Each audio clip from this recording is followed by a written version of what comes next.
go ahead and give this now. I actually got all the guys like some bracelets in Haiti, but I also got them this as well.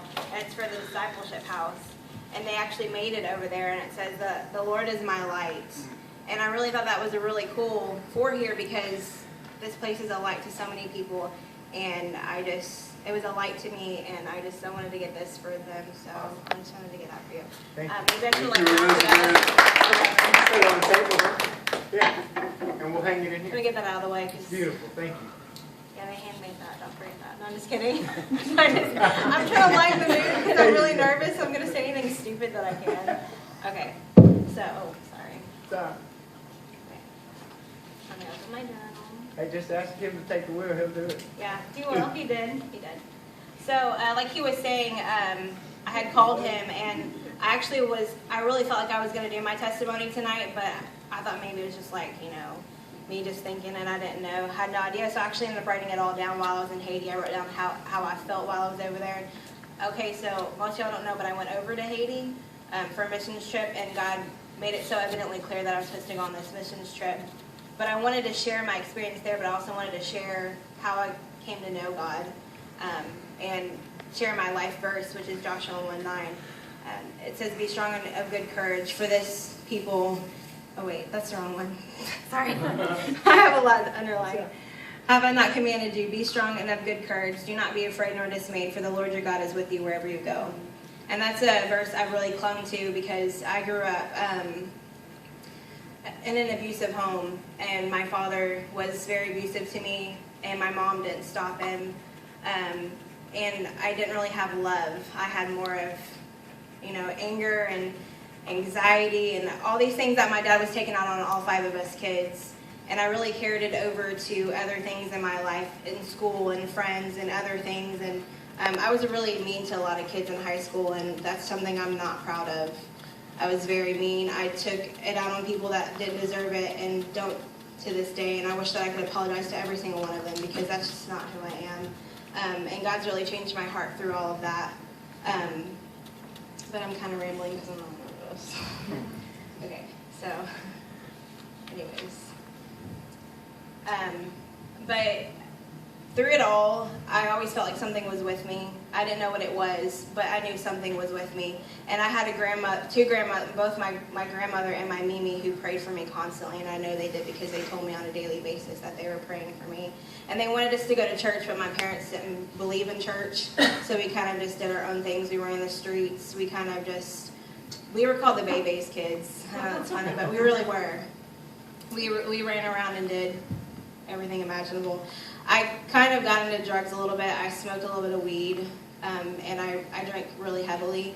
But by the grace of God, I didn't end up getting addicted to weed, but I did drink a lot. But God really convicted me of that as well. I can't say that I haven't picked up an alcoholic drink since I've come to know the Lord, which is when I was 16, because I have more than one time. But God's really shown me that that's not something that you should put in your body. Your body is a temple. So I don't do that any longer. I'm so nervous right now. I'm like sweating. I'm like, ugh. Scoot the podium over and the air will rot on you. Right. That's where I gave my That testimony. podium's way too heavy.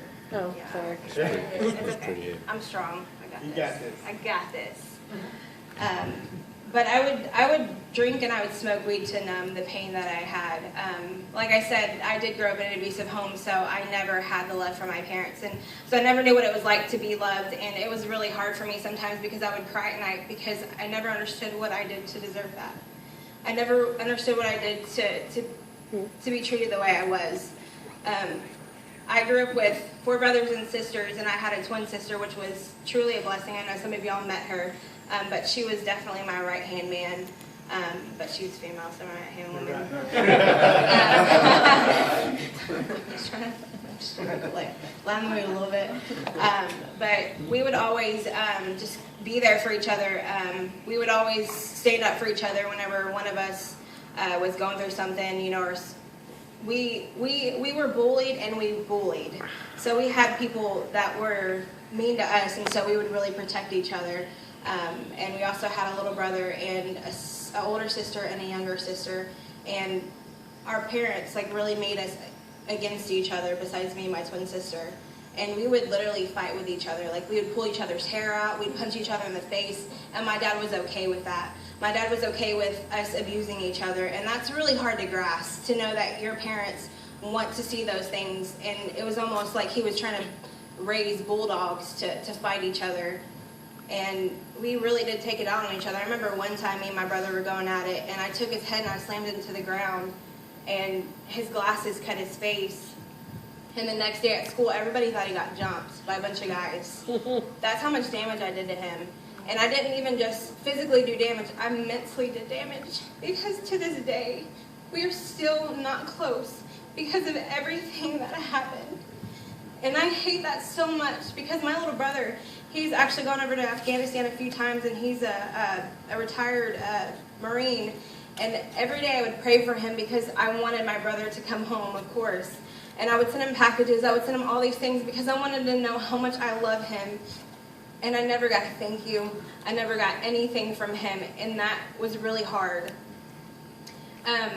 And our relationship is still really, really struggling. He actually just had a son, and he actually let me come see him, which was really cool. I know that doesn't sound like much to a lot of people, but I actually got to hold my nephew for the first time, and that meant so much to me because that door is slowly opening. But I really broke that bridge with me and my little brother. And I also have two sisters. I have an older one and I have a younger one, and we're not close either. They actually don't believe in God. The only ones that do are me and my twin sister. And they hold resentment towards my dad, which is understandable. It's truly understandable. And I know that sounds kind of crazy that I would say this, but if you don't believe in God, you're going to hold resentment towards anybody or anything. You don't know who to run to. And I'm very thankful that God has saved me and my twin sister. But they hold a lot of resentment towards my dad. And it makes it hard sometimes because we're trying to build a relationship with our father, but my older sister and my younger one always say, well, why do you want to hang out with him? Why do you want to do all these things with him? And it's because I want to build a relationship with my father. I want to know what it's like to have a father. Even though I'm 26, I still want to have some kind of relationship with him so that whenever he does pass away, that I knew that I built that relationship with my father. And God's really convicted my heart of that because Jesus willingly died for us, and Jesus willingly has a relationship with us daily. And what do we do to him on a daily basis? You know, we slander his name. We slander everything that he did for us. And so I'm really trying to build a relationship with my father. He actually came to see me right before I went to Haiti, and that meant a lot to me as well. And it meant a lot to know that he is standing by my side as, you know, I venture out into my walk with God. And he knows that I am a Christian. He knows that I'm a firm believer in him, but he doesn't fully understand it. He doesn't fully grasp it. And that's just one thing that makes it really hard because I want my family to know who God is. But, and my mom, that's a whole nother battlefield because I don't love my mom. I actually don't love her at all. And that's really hard to say because that's my mom. You're supposed to love your mom. You're supposed to have a relationship with your mom. You're supposed to be able to talk with them and know all these secret things about them and that nobody else knows. But that's my twin sister. My twin sister is pretty much my mom, and I'm the same for her. We know everything about each other, and we kind of took that role for each other, and we kind of took that role for our siblings as well. And it makes it really hard because when I go to the Ark Church, my mom is literally 5 minutes from there. And I don't even tell her that I'm down the street because I don't care to. And I know that sounds so selfish and that sounds so mean, but it's taken a lot for me to get where I am today. And I actually did meet up with her for breakfast a few weeks ago when I did go out there because I needed to get some shot records. That was the only reason why I did, truly. But I told her, I said, you know what, it's taken a lot for me to get where I am today, and a lot of it is because of you. And we were in the middle of the restaurant, and I'm trying not to cry. And I know that sounds kind of crazy that I would tell my mom that in the middle of the restaurant, but I felt like it's something I needed to tell her because she kind of goes on with her life like nothing ever happened, like her kids aren't damaged. There's been so much damage in my life. I can't even explain it enough. There's been so much damage, and God has restored so much of that inside my heart and in my life. And I'm so very, very, very, very thankful for him. But I did tell her that, you know, and she kind of just stood, she kind of sat there. She kind of just sat there and she didn't really know what to say, and I told her, I was like, I'm sorry that I told you that, you know, I'm really trying. I tell her I said I'm really trying, and I text her, let her know I was back safely, just those things, just like small little things because I'm trying, I'm really trying, and that's all I can say. I have flesh, I'm of flesh, and I'm trying so hard to build a relationship with my mom, but all of that led up to where I found Christ, though, because I don't think if I would have gone through what I went through, I wouldn't have found him as early as I did. I had a friend who invited me to church, and I remember the first time I went, I was high. And I kind of enjoyed it. It was cool. It was something to get away from what I was, the abuse that I was in. It was something to get away. So I went, and like I said, I kind of enjoyed it. I went home that night. My Mimi, she knew that I was going to church, and she called me and she asked me how I was doing, which is the grandmother that prays for me. She asked me how it was, and I told her that it went pretty good. I didn't tell her I was high because she would totally scold me. But I mean, she knew, but she wasn't that type that was just like, I know what you're doing. You better quit now before I come over there and whip you. She'd pull out a skinny little stick. So. Yeah, I learned about those because one time my granny told me to go pull a switch out of the tree, and I pulled this I pulled a big one, and I'm thinking it's not gonna hurt. Well, no, she's like, no. And she goes out there and pulls a skinny little one. Yeah, let's just say that hurt a lot. Yeah, it does a lot. But anyway, she asked me how it was, and I told her, it was all right. It wasn't, but I wanted to go back just for the escape. That was my escape, to get away from everything that I was going through. And the second time I went, I was high again. And one of the youth leaders comes up to me and he said, I know what you're going through. And I was like, you don't know me. Hold up a second. I was like, you don't know me, you know nothing about me. And he told me, he said, it's okay. God knows what you're going through, and I just want to let you know that I'm praying for you. And that broke me. That literally broke me. In that moment, I knew that there was somebody that did care about me. All I wanted was somebody to care about me. All I wanted was somebody to reach out to me and say, it's okay. It's going to be okay, Elizabeth. There is a light at the end of that tunnel. And God knew that that's what I was searching for. Because I was trying to search for it in all these things, and I never found it. All I found was a little bit of just getting away from it. That's all I found, was I was able to get away from it for a little bit, and that was it. And then reality hit me like a flood, and it hit me all over again. So from that moment on, I stopped smoking the weed. I mean, I probably smoked it twice after that, at the park, whatever. It happens. It happens. Okay? It happens. It happens. I was hanging out with friends, whatever. But really, I laid it down, and I was like, Lord, I am yours. And from that day on, like I said, I did pick up a few times, but from that day on, I started going to church, and I was faithful. And the youth pastor really clung to me and my siblings, and he would pick us up every Wednesday, and then he would drop us off. But before he dropped us off, he would take us to the corner store and get us ice cream and chips. And to some people, that sounds kind of lame, but that meant everything to me because he spent time with us, and he invited us places, and he showed us that he loved us, and that meant so much to me. I will never forget him. I will never forget what he did for us, and I'm so grateful for him to this day because he showed us compassion where we didn't have it. And after a while, my dad started to, he would ground us from church. And that was so hard for me because I'm like, this is the only place that I can go. Why are you grounding me from the one place that I don't want to be at? And so then it became like a hunger for me to want to go more and more and more. And I knew that God did that for a reason because then I actually hungered to go to church. I finally got into church and I got baptized and all these things happened to me and God showed me who he was and I received the Holy Spirit and I just received all these things and I wasn't perfect and I'm still not to this day. There's things that I deal with daily, but God really showed me in that moment who he was, and it was truly, truly, truly amazing. And that's what led me to go to church, and I became a youth leader, and I started loving on the kids, and I got to become something that somebody once was to me, and that's why I am the way I am, because I want people to know that there is somebody that loves you, there's somebody that cares.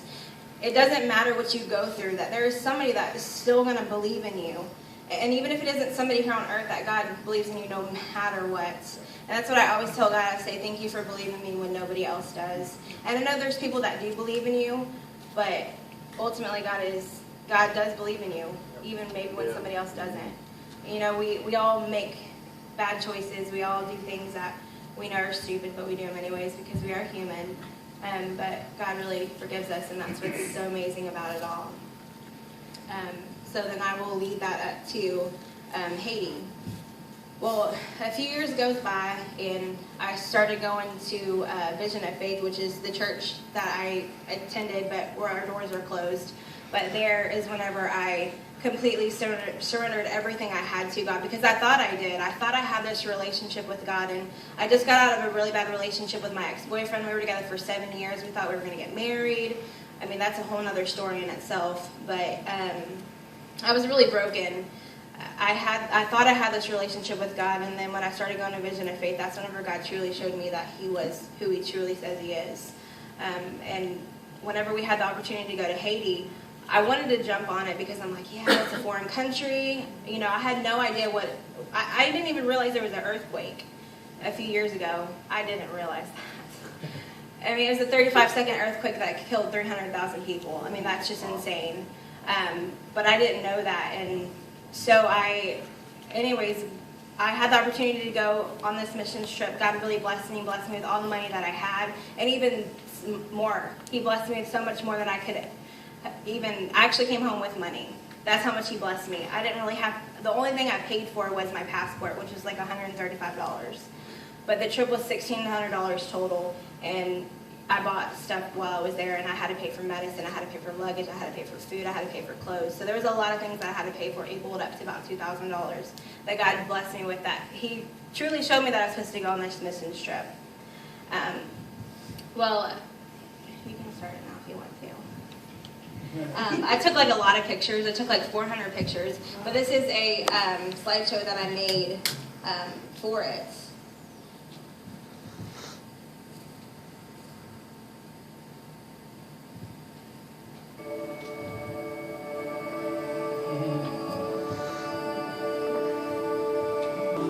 I had cornrows just a little bit. I got them.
that was packed full.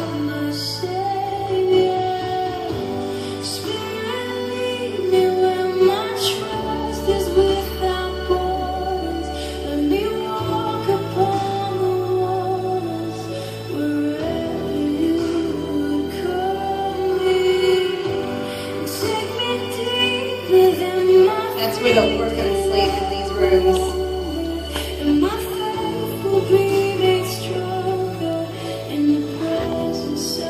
That's how they grind through.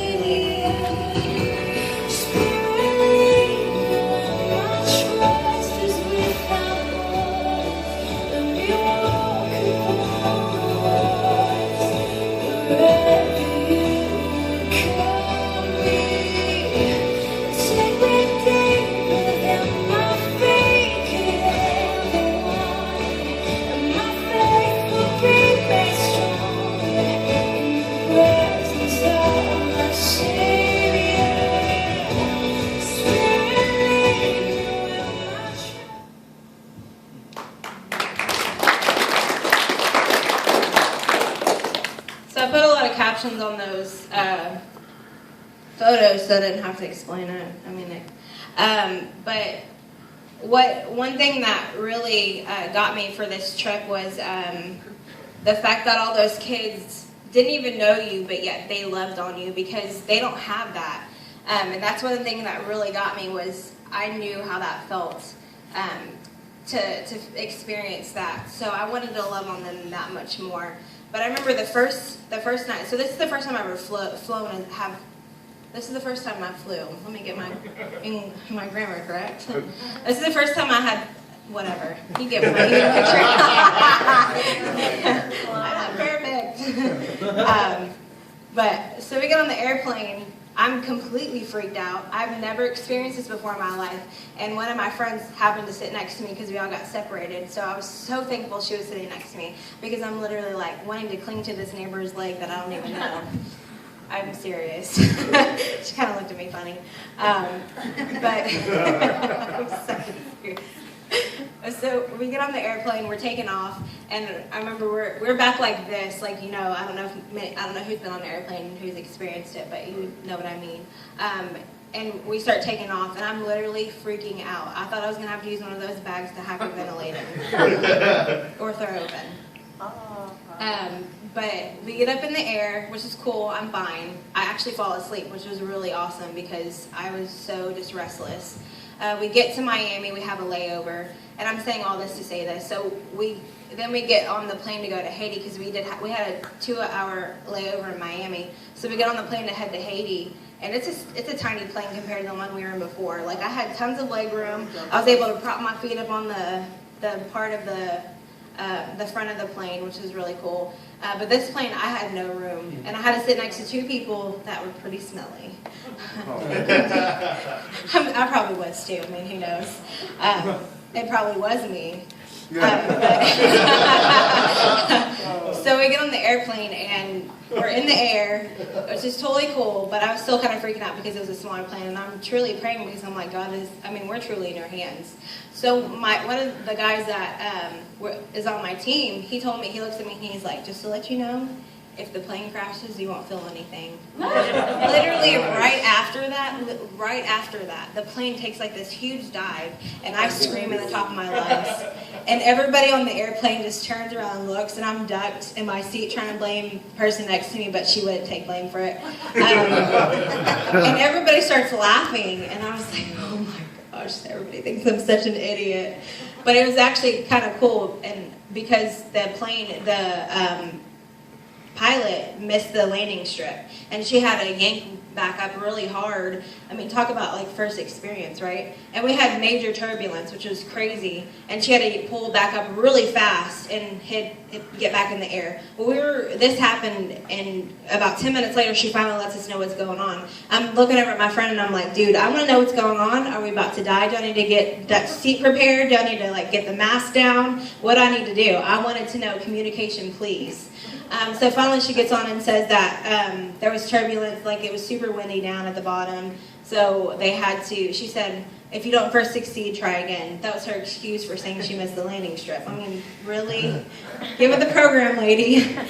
So it was major turbulence. We were already late for our flight and everything. I was already so frustrated because I was like, I was ready I was ready to leave because I was so frustrated. We had this, like I said, I felt like I was going to throw up. I mean, and I get motion sickness pretty easily, so I had to take a Bow 9. I had to take like this, I had to put this bracelet on to make me not get sick because I get motion sick really easily. So I was already frustrated. So the people that came to pick us up, the missionaries that came to pick us up, we get in, we head up on the road, and I don't know if most of y'all saw that picture where it says that's how close they get to you. That's like no joke. These people ride you like a horse. It is ridiculous. Like the ride, it took 3.5 hours to get to where we were staying. So on top of all of the turbulence and everything that I was going through, we had like literally, I felt like I was on a roller coaster that had tons of rocks. We called it the highway to Haiti because it was so ridiculous. Like I had to take another medicine so I didn't get sick because it was that bad. We had a lot of people were cutting you off. We saw like 3 accidents on the way because I'm not kidding you. Y'all need to experience this for yourself because I can't explain it.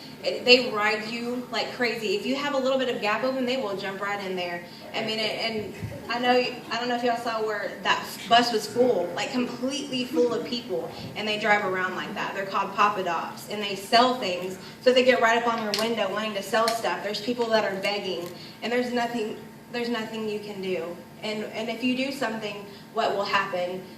I mean, sometimes it hurts to help people. And sometimes you're giving them a handout and they're going to want more. And that's very unfortunate for this country that, you know, we went to. But anyways, I was already frustrated because I was tired. I was ready to get in bed. The moment we get to the house where we were staying, the electricity was out. And so we didn't have any air. And I was like, no! Selfish, spoiled American me was like, no! There's no air. And on top of that, there was no water.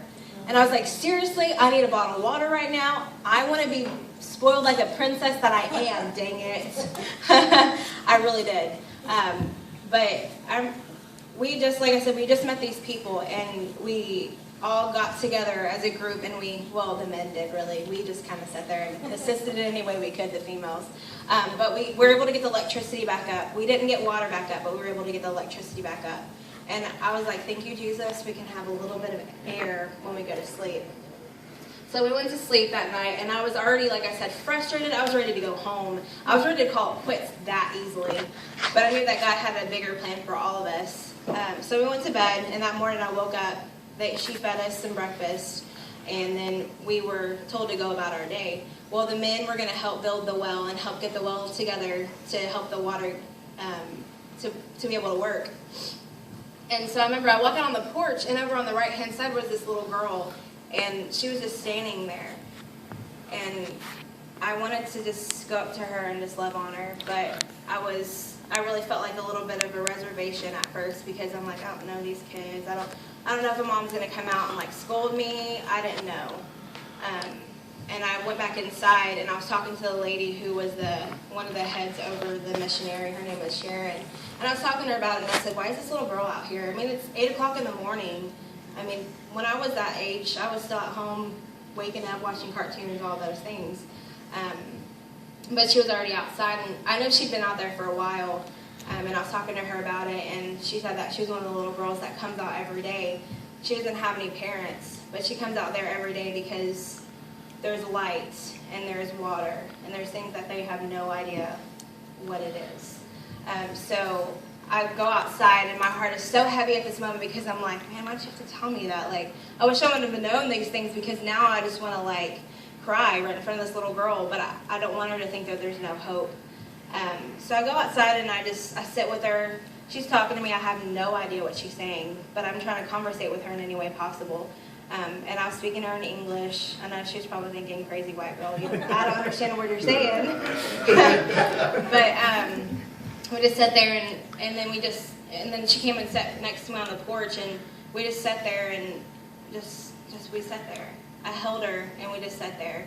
And she stuck her hand on my leg, and she just held her hand there. And I know that was a moment where she felt safety.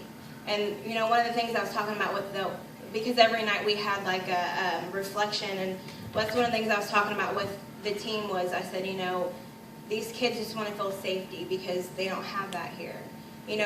These kids, there was about 30 kids that came out there, and they one by one, they were literally coming from 7 miles away. Some were walking from 7 miles away with no shoes on. I had to walk outside with no shoes on to go get a friend because I had no shoes. She had the key to our door. My feet were hurting. I stepped on like 3 rocks. I was like, I do not have Flintstone feet. This is not working for me. How do these kids do this? Truly, it hurt my feet. And also there's parasites that can get in your feet as well, but these kids don't know any different. But some of these kids, like I said, walk from 7 miles to get there, and they feed them every single day this high nutrition meal that gives them every vitamin and everything that they need for the week, for the day, to help hold them over, because some of these kids don't know where their next meal is coming from. And we went outside and we played with them. We just showed them love because, like I said, they don't get that. And not one time did a mom come outside looking for their kids. Some of these kids, I didn't even see go to the restroom. So that they're not having water inside of their bodies at all. They were stealing our water bottles left and right as we were setting them down. So we had to be really careful about that. It's not that we didn't want to give them water. There is things that you have to take caution whenever you do go overseas and you do those things. And I hated the fact that I couldn't